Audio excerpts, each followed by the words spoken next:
morning, everyone. Welcome to 1111. I'm Tom McDermott and glad to have you with us. I'm especially glad if you're visiting with us for the first time. Listen while you're all registering your attendance. If you're visiting the first time, let us know you're with us and we can send you one of our special 1111 tumblers and some other fun information. And the rest of you, as you're continuing to sign up there and register your attendance, if you're interested in contributing, there's also a link there for that. And we appreciate the support as we continue this ministry in a time of COVID. But I also want to make note of a couple of things coming up. First of all, next Sunday, May the 2nd at 2 to 4 p.m. is a retreat, online retreat, a Zoom retreat with Amy Oden, the author of Right Here, Right Now, Christian Mindfulness. It's going to be hosted by Linda Loney, and it's free, and it'll be interesting. I think it'll be really fascinating, have some great techniques for how we can kind of help to move through this time with more mindfulness and what we're talking about today, even more empathy. So check that out next Sunday, May the 2nd. You can find that information at fumcfw.org.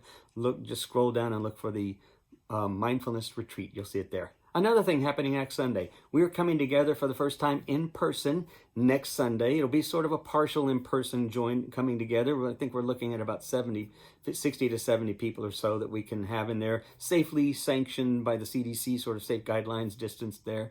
A couple of things. If you're interested, right after this, you can make your reservation throughout the week up until next Saturday. Every Sunday, we'll begin a new reservation process for the next Sunday, and it will always go up through Saturday night. So let us know. All we need to know is who you are, who's with you, and how many people will be with you, so that we can then, we'll seat you as you come in, and then we'll know how many to kind of look for, and then we'll create spaces in between. So kind of an informal process, but it should work fine for us. Meanwhile, don't fret. We are going to continue this online simultaneously as we're doing it in person. It's a both and experience, and we'll figure this thing out as we're going along. But for now, don't worry that you'll miss it if you're not ready to come together yet, or if you're one of our great watchers from outside the community. There'll be this online service will be happening simultaneous with the in-person. So then the other thing that I'd want to say about this is that you'll need to just bring your mask, wear your mask. You can bring a beverage that's covered. We prefer covered so you don't spill it.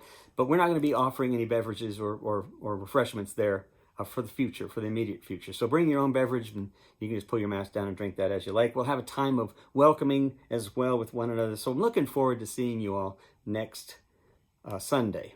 So listen, so today I was thinking about this story because it's Earth Day, right? It's Earth Week. We celebrated Earth Week and then the environmental summit that President Biden hosted here. And I was thinking about how my wife used to wake up the kids early in the morning when they were kids. She'd walk in before school started, and she would just, in the dark room, she'd say, "Good morning, starshine." And then she'd throw open the curtains and the sun would blind them in the eyes. And she'd say, "The earth says hello." And they had a less than enthusiastic response, of course. But it was always fun to wake them up that way. You remember the song line, right? From the musical Hair, or from Oliver, the songwriter who then recorded it in '69. Or if you're younger than 50, you remember it from the Simpsons episode, perhaps, the Simpson Files, where Leonard Nimoy and Dana Scully and Fox Mulder and even Chewbacca came together at the end to sing the song. It's been used over the years, so I'm sure you're familiar, but I find it, thinking about Earth Day and thinking about the myths that we tell ourselves and the way we disconnect with life, I'm thinking the Earth probably isn't so jovial right now, and likely would not welcome us with such a comforting welcome, but probably has something else in mind as a wake-up call, right? So when I think of Earth Day, I think of the story The Giving Tree by Shel Silverstein, because it has that interesting take on it that I think we miss. Maybe it wasn't even intended. You remember the story, a young boy, as he's growing up, he visits a tree every year in the forest, and each time he's taking something from the tree. Early on, he takes the apples and sells them for profits. And then later on, he comes back and takes tree branches and uses them to build a house. And then towards his older years, he comes back and chops up the tree trunk and takes it to build a boat, and then he sails away. And in the end, what he's left the tree with was basically, it has nothing left to give. It's just a stump. I mean, you're probably thinking like me, this isn't such a story about sacrificial generosity. It's really a depressing story about a dysfunctional relationship. And I think it hides this more troubling message about our historical relationship with life in general, with people and with life. We kind of have an abusive, acquisitive relationship. But more specifically, I think in an indirect way, The story hints at an unhealthy relationship that we have with our attachment to religious, nationalist, and heroic narratives. I mean, just to give you a quick idea of where I want to go, a lot of us tend to adopt rigid, binary, zero-sum, religious, nationalist, and heroic narrative stances. And we attach to those. When most of our orientation to these areas in our lives is rooted in fear, then we tend to defend those narratives more mindlessly than aware. And emotionally, we often miss the very contradiction that's at the heart of our attachment to these stories. So this morning, I'm thinking about resurrection as participation. In particular, I'm thinking about how we are invited to use empathy as a way of finding this path toward the kingdom of God, of resurrection. But I'm entitling my time with y'all as Dr. Frankenstein. Resurrection is participation, not resuscitation. Welcome to downtown 1111 family. The welcome candle has been lit. Please join me. Come, whoever you are, wanderer, worshiper, lover of leaving, it doesn't matter. Ours is not a caravan of despair. Come, even if you've broken your vows 1,000 times. Come yet again.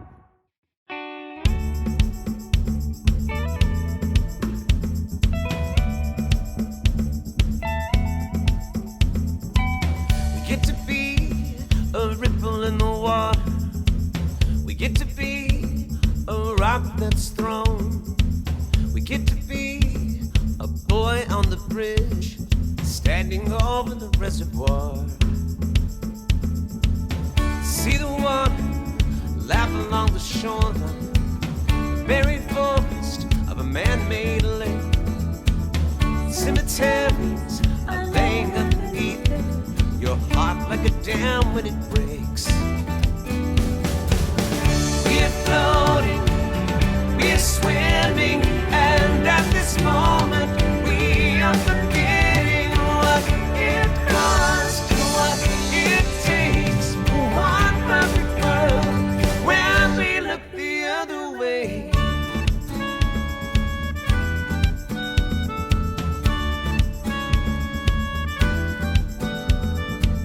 I'm okay if I don't look a little closer.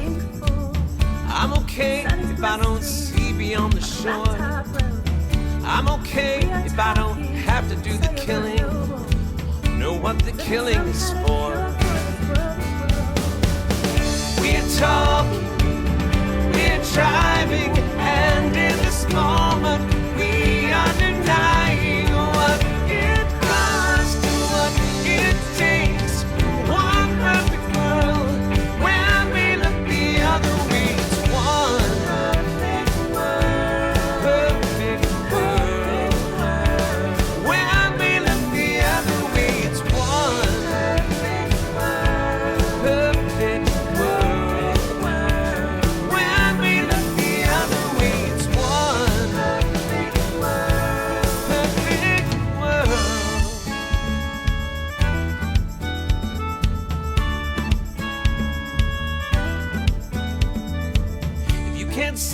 Beyond the myth of isolation, and the miracle of daybreak doesn't move you anymore.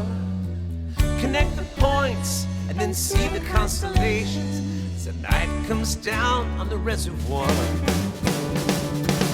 We're swimming, we're floating, and in this moment we are beholden to what it costs and what it takes for one perfect world. Can we learn to live another way? It's one perfect world. Can we learn to live another way? It's one perfect world.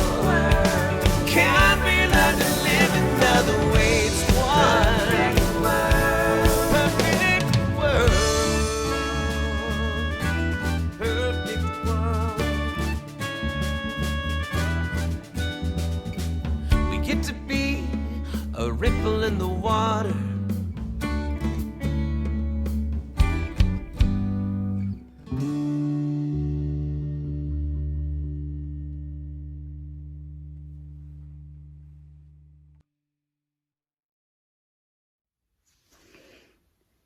Good morning.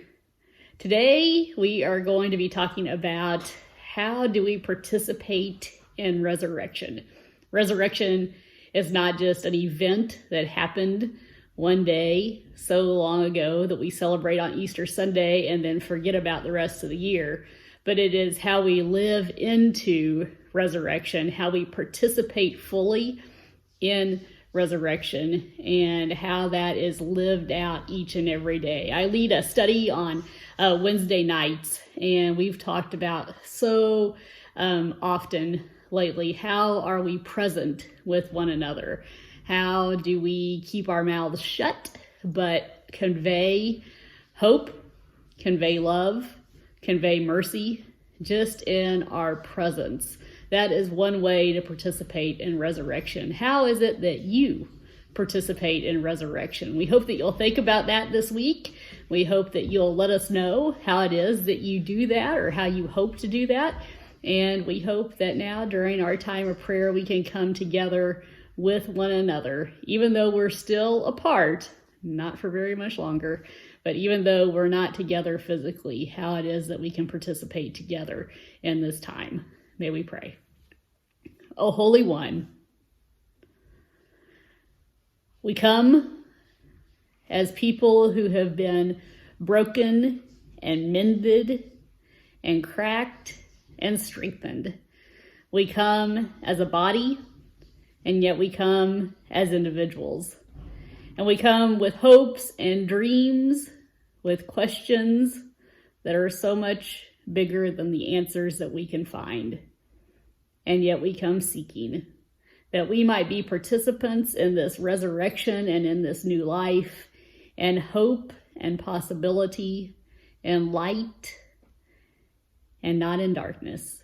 So may we find our way individually, but as a community, our way to you, our way to one another, in the silence, in the listening, in the mending, and in the searching.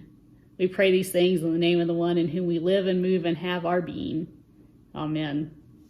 Have a great week. So we're on the third Sunday of my 3-week Eastertide mini-series, which I'm calling In the Wake of the Resurrection. But I'm calling this one in particular, this final one, Dear Dr. Frankenstein, resurrection is participation, not resuscitation. So, before I get to Frankenstein and this idea of resurrection as participation, I want to talk a little bit about the reason why I think we have these unhealthy relationships with life, within earth, and with narratives that we hold so dear, even at our peril. And it continues to revolve around our difficulty evolving past our lizard brain into a more evolved, empathetic consciousness. So you know sympathy and empathy, the difference between the two of them, right? Sympathy is feeling sorry for someone and the ability to identify with their pain, to recognize their pain, and even moving to help them in some way. So we're all pretty capable of doing that pretty well. But empathy is different. It's identifying with someone's pain or suffering in a way that we're able to understand it imaginatively, with attentiveness, in order to find a deeper connection with oneself that relates to the other. In other words, it's the ability to put yourself in the place of another and understand their feelings from their perspective. Empathy opens the door to compassion and actual transformation, because one has to change their normal perspective in order to practice empathy and take on a new perspective. A lot of people assume that we're empathetic, a pretty much empathetic species, but social neuroscience is actually finding out otherwise. Not that we can't be empathetic, but that it's not our go-to default emotion in relationship with others and with life and even with the earth, seeing things from those perspectives. We're not so good at it. We're really good at empathy, really good at sympathy, but empathy is a harder road to pursue, because we tend to operate out of this lizard brain, the earliest part of our brain that functions to preserve, protect, propagate the species. It's our brainstem, tens of thousands of years of evolution. So we're still working at getting past reacting to everything from a place of fear or discomfort. And this is the neurological basis then for the problem that I think we have with our low levels of empathy, and the difficulty that I think we have in living with greater kinship and understanding with all of life. Here it is stated succinctly. How do we evolve past our binary biased? How do we evolve past our binary biased, zero-sum storied, and fear-triggered brainstem chemistry to cultivate and strengthen the more empathetic, higher functioning parts of the brain? Whew. In other words, how do we live into a more cooperative, empathetic, and generous relationship with life? Or how do we participate in resurrection toward the realization of God's kingdom? That's it. Well, there's a spiritual Christian solution for that. Resurrection and Dr. Frankenstein. So let me explain.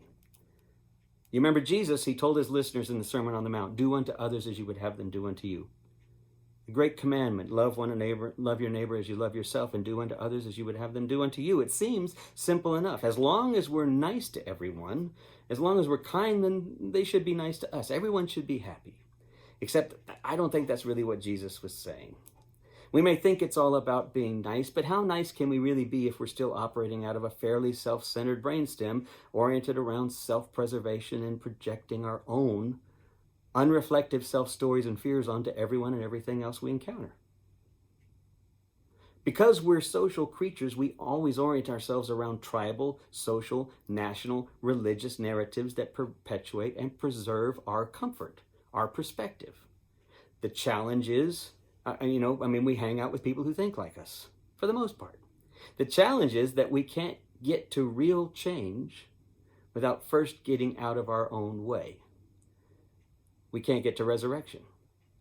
Die to self, the way that Paul puts it, the apostle. We have to die to ourselves in order to live into Christ. So later in the same Gospel of Matthew, Jesus is sitting down at the table, for example, with his disciples when they all start jockeying for position. And you're thinking, really? Weren't you just there on the mountain listening to the Sermon on the Mountain? On the Sermon on the Mount, listening to all that stuff about the Beatitudes, blessed are the poor, blessed are the merciful, blessed are the humble, do unto others. And Jesus responds to their jockeying with, those of you who would sit at the head of the table must sit at the end. And those of you who are sitting at the end must come to the front of the table. Imagine you're sitting on the front row at a Paul McCartney concert, right? You paid big bucks for those tickets. So finally, Sir Paul comes out and he addresses the crowd, and then he looks down at those on the front row and he says to everyone, actually he says, you're all going to have the best show. It's going to be the best time ever. But what I need right now for you to do is in fact, it's going to change your life. But I need for you right now is for those of you here in these front seats, I need for you to get up and switch places with everyone in the cheap seats. You're going to love it. It's not going to happen, right? Nope. You see, that's the challenge of empathy. Intentionally being attentive to others in order to imagine how you would feel in their place. It's giving up your default fear and brainstem reactions and opening up to curiosity and connection. But let me talk now a little bit more about Frankenstein, because this is where we get into this idea of putting ourselves in someone else's place. If the giving tree, well, first of all, Linda and I were watching the Mary Shelley movie, the movie called Mary Shelley. It was made in 2017, and it's about the author of the book Frankenstein, the first Prometheus, as it called it. 1818 was when she published it. And she was a young woman at the time, married Percy Shelley, the great poet. I discovered a curious insight, and what I want to suggest that if the giving tree is a curiously revealing story example about abuse, greed, and global dysfunction in the guise of sacrificial generosity, then Mary Shelley's Frankenstein may be the perfect example of an attempt to create a living, meaningful extension of humanity, but failing to recognize its shared human possibility and pain because the people lacked the empathy to see anything beyond their fears. In Shelley's novel, Dr. Victor Frankenstein, the monster's not called Frankenstein, right? In the story, it is called the thing, the monster, the strange creature. But Shelley manages to humanize the creature in all of its interactions with people. She gives it this human quality. And it has this sensitivity, this gentleness as it encounters groups of people, and it actually reflects upon their talents and the skills that they show. And it longs to sort of be a part of that, to adopt some of those qualities himself, even their kindness. But with every attempt that the monster makes to get close to them, the people are repulsed and driven away. It's not that he looks like the typical Frankenstein, the Boris Karloff Frankenstein with the knob sticking out his neck and the cracked up face and the flat head. He actually looks a lot like a tall, like an 8-foot human that's kind of lanky and a little bit misshapen, but the veins kind of protruding from his thin skin. So he's a little overwhelming to see, perhaps a bit ugly or distasteful. But every attempt he makes to connect with people, he's driven away because they're disgusted by him. So that eventually a dark and vengeful pain side of the beast begins to surface, and he then begins his killing spree and revenge. What triggers the self-destruction and chaos is not the creature itself, but ultimately the lack of empathy from those he encounters. I mean, isn't that amazing? Participation in resurrection is rooted at the very heart of our working to transform our perspectives from them to us, or transferring our perspectives from how we see things to how they see things, from the gift of nature to a renewed relationship of gratitude and giving back. In other words, leaving the spaces and the encounters that we have or that we inhabit better off than we found them. It's about the practice of empathy in order to transform fear into hope and hate into connection. There's this great quote by this writer, Valerie Carr, I saw recently online. The book's called See No Stranger, and she says, "We are indivisibly a part of one another. We share common ancestry with everyone and everything alive on earth. The air we breathe contains atoms that have passed through the lungs of ancestors long dead. Our bodies are composed of the same elements created deep inside the furnaces of stars that are long dead. We can look upon the face of anyone and anything around us and say, as a moral declaration and a spiritual, biological fact, you are a part of me I do not yet know."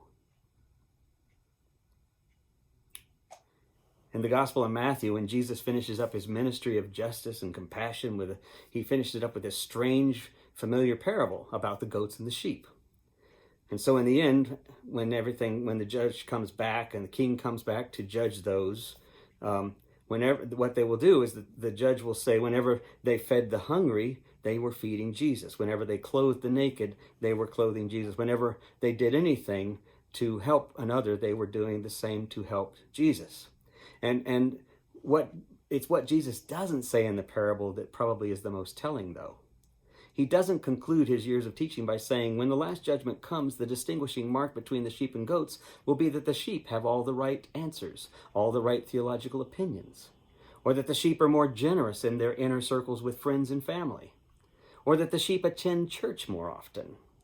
Instead, he says the sheep do 6 very specific things. They feed the hungry, they give drink to the thirsty, they welcome foreigners, they clothe the naked, they care for the sick, they visit people in prison, they reframe reality. And sadly, the climate crisis, if we allow it to continue, it will devastate all of these 6 groups, right? It's already doing so. Extreme weather, famine, and disease threaten the impoverished and the disenfranchised, first of all and most of all. And we're currently living through a refugee crisis all around the world that the climate crisis promises to create even more desperate migration in the future. So participating with an empathetic relationship with life itself is helping to participate in the life of others. But what's required is that we reframe how we see things. So conclusions, just a couple of final points to make, and in conclusion, I want to come up first and say what I want to conclude with. First of all, resurrection is what we bring to our moments, our thoughts, our myths, our encounters, impressions of the other, whether it's at work or in our families or our church or in our nation or our world. Resurrection is what happens when we bring empathy to those moments, literally transforming fear into understanding and flight into connection.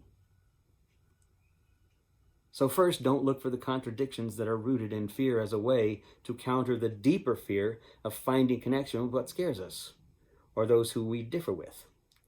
Don't look for the contradictions that are rooted in that fear. In other words, when we see something that discomforts us, scares us, or even angers us, or we hear an opinion or a suggestion, don't let the obvious position of its contradiction to our desire block the potential path of resurrection. The first reviewers, for example, of Shelley's book in 1818, they panned it, they tore it to shreds as a gratuitous, violent story that asked readers to sympathize with a monstrous serial killer. Well, we understand that. Almost every film remake of that story has done the same thing, emphasized that singular perspective. Be careful of what you create because it will come back and destroy you. So we ought not to be playing God, but that misses the whole point of Mary Shelley's story. We end up going to what's called the false dilemma fallacy. We go to the extreme example of the contradiction of our argument in order to disprove it, to disprove the other's point. Like the argument against atheists saying that there is no atheism because there are no atheists in a foxhole. How many of us find ourselves in foxholes? Or in this case, we can't empathize with the monster because he's a monster. Or we can't empathize with political parties that differ from us, radical groups, because they're politically radical and unapproachable. Or we can't talk to this person because she's just wrong. In 2018, the Stanford Medical School's dean pulled together a team of nurses and clergy and theologians, psychologists, to put a year-long emphasis on empathy in medicine, the importance of empathy in medicine. And they used as their metaphor and model Mary Shelley's Frankenstein. It was the 200th anniversary of its publication, so they did a year of thinking about what this story is really talking about. And there is, of course, one positive conclusion to all of this discussion, and that is that 200 years later, and obviously less than that, critiques are finally understanding what Shelley's story is about. Frankenstein didn't create a serial killer. It was Dr. Frankenstein's lack of empathy, and the villagers' lack of empathy that intensified and thwarted the strange thing in its every attempt to connect with humanity. All of its insights and possibilities and hopes that even the doctor failed to see were overwhelmed with hate and disdain and marginalization until what arose in the beast was hate and disdain and marginalization and violence. Are you seeing the connection? What the reviewers and so many remakes of the story failed to see is that what transformed the beast as potential new life into violence and death was the refusal to find a path of empathy early on in its desire for human connection. Second point then, maybe we ought to ask, what do we create in the absence of empathy? Jesus' teachings were all about seeing hope and goodness in the very contradictions of the people of his time. His parables, his beatitudes, his life all spoke to confronting those contradictions, to living with them in a way that compassion and empathy could transform them. This was at the heart of the golden rule in Jesus' great commandment, to love our neighbors as ourselves, to pray for our enemies, to do unto others as we would have them to do unto us. It's the path of empathy. What we tend to do is practice kindness in largely comfortable spaces, when it's not a bad thing. But what do we inadvertently create in our refusal to enter into the uncomfortable spaces, the difficult contradictions, like the myths of allegiance we cling to while failing to empathize with those suffering under that same allegiance, or the religious myths we cling to while failing to empathize with those that our sacred cows and family values alienate or misunderstand or marginalize? What do our narrative political allegiances fail to recognize in the other because we only see their contradiction? So here's the final thought then. We are all endowed with this possibility of profound empathy that not only connects us more deeply with what we don't understand, but also transforms these moments into joy and delight, because any time we actually overcome our natural tendency to respond out of fear, the result is actually a neurological change in our network, in our neural network. It's a release of endorphins, and we actually experience a sense of shalom, of peace. Fear is decidedly the more powerful drive in our brain, so we have to practice empathy. And here are two very quick easy steps to begin to transform fear into empathy. And they're grounded in the Great Commandment, right? In the Golden Rule. Take 5 minutes every day to center yourself in silence by focusing on deep stress-reducing breaths, and then saying this prayer of loving kindness. I'm sending compassionate thoughts and loving thoughts to loved ones and friends, and think of them specifically. And then I'm sending thoughts of loving kindness to someone with whom I've experienced a tension recently, someone who has upset me. But don't allow the contradiction to impede the possibility of empathy. I'm sending loving thoughts to someone with whom I've had a difficult time this week. And then third, you extend loving thoughts to strangers, to specific concerns around the world, and finally to yourself, forgiving yourself where you need to and affirming yourself. Some of you will say, well, this sounds sort of like praying, or maybe even sort of like praying to God. I mean, are we sort of asking for intervention? But maybe you have this linguistic or theological or rational problem with this idea. But what I'm suggesting is that resurrection is about transforming hate and fear into love and life. And what is prayer really about but the invitation to transform ourselves in relationship to what concerns us about ourselves and our world? Praying for our enemies, after all, is not about them. It's about us. Second thing you can do to begin to really create and invite empathy into your life is to reframe the narratives we tell about others and about life. Instead of hating or fearing or taking advantage of the other or judging, regardless of if they're right or wrong, regardless of if we find ourselves more comfortable than not, think instead about what they value most in their deepest sense of connection. Where do they feel pain? Where do they feel disconnected? What would you most want others to do to you? Do that to them. Reframe the narrative. Again, don't go to the contradiction, right? Obviously, a serial killer has to be stopped. Obviously, a despot, a cruel, oppressive individual has to be stopped. Don't let that prevent you from finding empathy with your enemy, from finding empathy with those you disagree with. So in conclusion, Dr. Frankenstein, dear Dr. Frankenstein, and all the rest of those of us myth makers and life takers, resurrection is what we bring to our moments, our thoughts, and our myths, and our encounters and impressions of the others in our lives.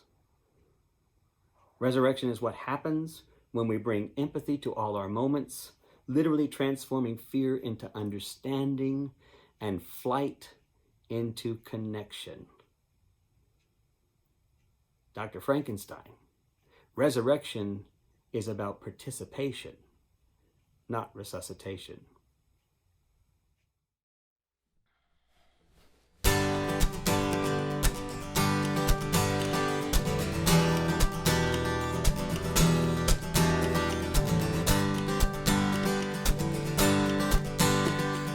Could you be a window in a darkened hall? Give a passing soul a way of seeing through the wall. People stop in front of you, and into you they peer, uncertain what they see because they're not exactly clear. Could you be a lighthouse standing on the shore, meant to send a light out to the sailor in a storm? Even though you show your light, not a boat can tell, you didn't know you're not supposed to shine it on yourself. Are you a bell that hasn't tolled, a drum that hasn't rolled, a word of hope unsaid, declaration never read? Oh, could you be?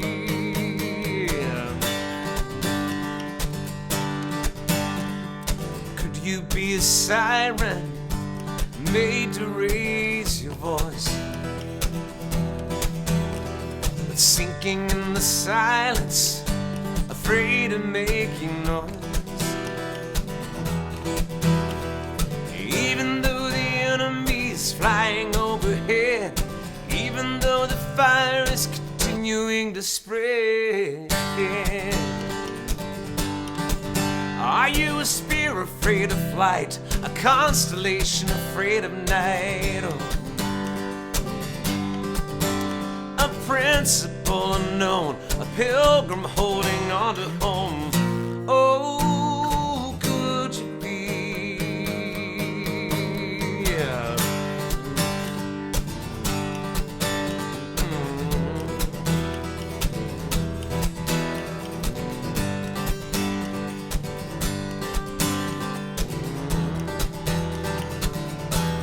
Ooh, a flare afraid to burn, a wheel and free to turn now. A compass shunning north, and a vessel straying way off course. Oh, could you be? Could you be? Could you be a lighthouse standing on the shore that the lost are looking for? That the lost are looking for? That the lost are looking for.